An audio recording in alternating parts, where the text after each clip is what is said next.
Hello साथियों, आज हम एक बार फिर UP TET junior level CDP की दूसरी क्लास लेकर आए हैं। इससे पहले हमने पहली क्लास पढ़ा चुके हैं। आज हम दूसरी क्लास आपको पढ़ाने जा रहे हैं। चलिए क्लास की शुरुआत करते हैं। बाल विकास की अवस्थाएं, stage of child development. Number 1, प्रसव पूर्व यानी प्री नेटल स्टेज, 9 महीने या 280 दिन। 9 महीने या 280 दिन की यह अवस्था होती है। इस अवस्था को प्रसव पूर्व यानी प्री नेटल स्टेज कहा जाता है। चलिए इसमें पढ़ते हैं। यह अवस्था माता के गर्भाधान कंसेप्शन से शुरू होती है। शैशवावस्था। नंबर 2, शैशवावस्था यानी इन्फेंसी स्टेज, जन्म से 5 वर्ष। दूसरी अवस्था है ये शैशवावस्था यानी इन्फेंसी स्टेज, जन्म से 5 वर्ष। इस अवस्था में शिशु पूर्ण रूप से माता पिता पर निर्भर रहता है। उसका व्यवहार मूल प्रवृत्तियों पर आधारित होता है। इस अवस्था में जिज्ञासा, क्यूरोसिटी ज़्यादा होती है। इस अवस्था में आत्म प्रेम की भावना, फीलिंग ऑफ सेल्फ लव होती है, यानी वो खुद से प्रेम करता है। इसे खिलौने की आयु कहा जाता है, यानी टॉय एज भी कहा जाता है इसको।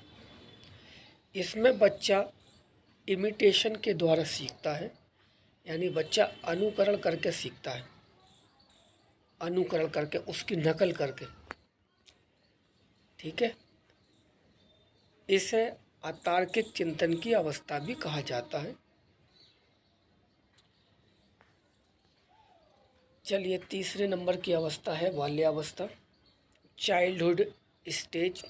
6 वर्ष से लेकर 12 वर्ष तक की अवस्था होती है। इसे तार्किक चिंतन यानी लॉजिकल थिंकिंग, इसे तार्किक चिंतन यानी लॉजिकल थिंकिंग की अवस्था भी कहा जाता है।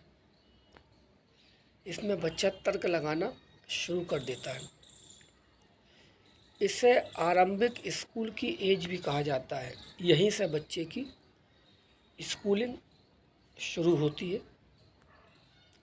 इसे गंदी अवस्था भी कहा जाता है। इस अवस्था में बच्चा गंदा बहुत रहता है, वो नहीं समझता, कभी इधर बैठ रहा है, कभी उधर बैठ रहा है, कभी मिट्टी में खेल रहा है, कभी पानी में खेल रहा है बच्चा। इसलिए इस अवस्था को गंदी अवस्था भी कहा जाता है। बाल्यावस्था को गंदी अवस्था भी बोला जाता है। इसे स्फूर्ति की अवस्था यानी स्मार्ट एज भी कहा जाता है। इस अवस्था में बच्चा स्मार्ट भी दिखता है, क्योंकि इस अवस्था में बच्चे की शेविंग, दाढ़ी तो नहीं निकलती, तो बच्चा इस अवस्था में सुंदर दिखाई देता है।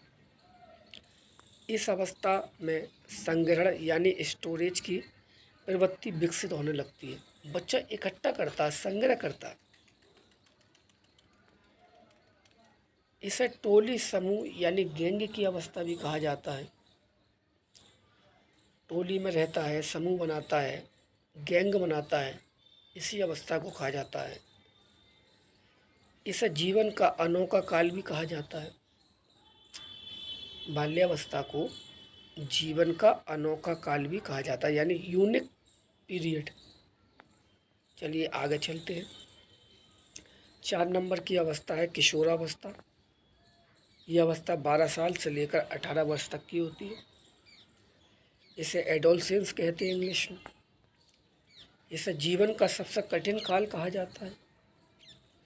इसे संघर्ष, तनाव, आंधी, तूफान, उलझन की अवस्था भी कहा जाता है। इस अवस्था में विषमलिंगी आकर्षक होता है, अट्रैक्टिव होते हैं दोनों, बॉयज़ एंड गर्ल्स। इस अवस्था को स्वर्णकाल यानी गोल्डन एज भी कहा जाता है। इस अवस्था में वीर पूजा, हीरो वर्शिप की भावना भी होती है। इस अवस्था में बच्चे अमूर्त चिंतन, एब्स्ट्रैक्ट थिंकिंग करते हैं। चलिए साथियों और आगे बढ़ाते हैं। आनुवंशिकता यानी वंशानुक्रम और वातावरण, हेरिडिटी एंड एनवायरनमेंट। हेरिडिटी, जब आनुवंशिक जीन्स यानी गुण, आँख है, नाक है, रंग है, चिंतन है, लंबाई है, बुद्धि आदि एक पीढ़ी से दूसरी पीढ़ी में ट्रांसफ़र होते हैं, उसे आनुवंशिक या वंशानुक्रम कहते हैं। एनवायरनमेंट, इससे अभिप्राय है हमारे चारों तरफ का माहौल, जैसे घर, स्कूल, परिवार, पड़ोसी, भोजन आदि। मानव विकास में दोनों का महत्वपूर्ण योगदान है। विकास, डेवलपमेंट बराबर हेरिडिटी एंड एनवायरनमेंट। डेफिनेशन, परिभाषा। नंबर 1, डगलस और हॉलैंड। वंशानुक्रम के अंतर्गत सभी रचनाएं, भौतिक विशेषताएं, कार्य या क्षमताएं जो उन्होंने अपने माता पिता से तथा पूर्वजों से अर्जित किए होते हैं शामिल हैं। नंबर 2, रूथ बेनेडिक्ट इनके अनुसार माता पिता से संतान को ट्रांसफ़र होने वाले गुणों को वंशानुक्रम कहते हैं। नंबर 3, जेम्स ड्रेवर माता पिता की शारीरिक व मानसिक विशेषताओं का संतानों में हस्तांतरण होना वंशानुक्रम है। नंबर 4, वुडवर्थ वातावरण में वे सभी बाह्य तत्व आ जाते हैं जिन्होंने व्यक्ति को जीवन आरंभ करने के समय से प्रभावित किया है। लिंग निर्धारण, सेक्स डिटर्मिनेशन, हमारे शरीर में 2 तरह के सेक्स क्रोमोसोम्स पाए जाते हैं, एक्स और वाई। टोटल क्रोमोसोम 40 होते हैं, 23 के जोड़े में। प्रिंसिपल ऑफ हेरिडिटी, महत्वपूर्ण सिद्धांत। प्रत्यागमन का सिद्धांत, प्रिंसिपल ऑफ रिग्रेशन, विपरीत गुणों का उत्पन्न होना, यानी तेज बुद्धि वाले माँ बाप के कम बुद्धि के बच्चे होना या कम बुद्धि वाले के तेज बुद्धि के बच्चे होना, इसको बोलते हैं प्रत्यागमन का सिद्धांत। गाल्टन का सिद्धांत, इनके अनुसार जब बच्चे में गुण पिछली पीढ़ी से भी ट्रांसफ़र होते हैं, जैसे दादा दादी से, तो यह गाल्टन का सिद्धांत या जीव गणना सिद्धांत कहलाता है। बीजमैन का सिद्धांत, इनके अनुसार माता पिता से प्राप्त बीज कोष सभी कभी खत्म नहीं होता है,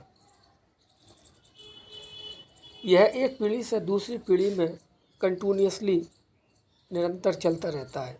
ग्रेगर मेंडल, इन्हें आनुवांशिकता का जनक कहा जाता है।